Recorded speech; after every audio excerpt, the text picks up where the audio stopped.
ఇక్కడికి వచ్చిన శ్రీమతి ప్రసన్న రాణి గారిని, నాట్య గురువులను కూడా నేను సభక్తికంగా వేదిక మీదకి వారి పురస్కారాన్ని అందుకోవాల్సిందిగా మా అందరి తరఫున కృతజ్ఞతాపూర్వకంగా వేదిక మీదకి ఆహ్వానిస్తున్నాను.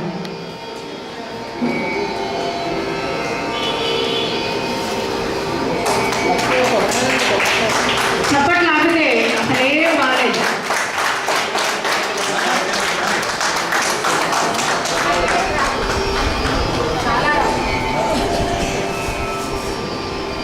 నిజంగా చప్పట్లు కొట్టడం గురువుల కోసమే అయినా కూడా అది మనకి ఎంతగా ఉపయోగపడుతుందో పతంజలి యోగ సూత్రాలు చదువుకున్న వాళ్ళకి చాలా బాగా తెలుస్తుంది.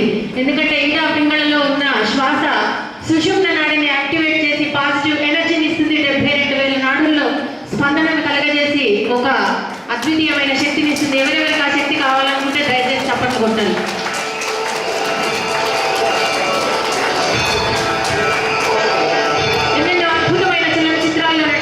తమ ప్రతిభను అనేతర సాధ్యంగా అందరికీ చూపించిన ప్రముఖ నర్తకి గారు శ్రీమతి ప్రసన్న రాణి గారికి సభక్తికంగా మనం సమర్పించే ఈ సన్మానం నాట్య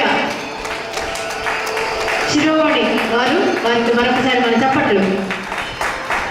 అలాగే ఈ కార్యక్రమానికి మరో న్యాయ నిర్ణేతగా వ్యవహరించి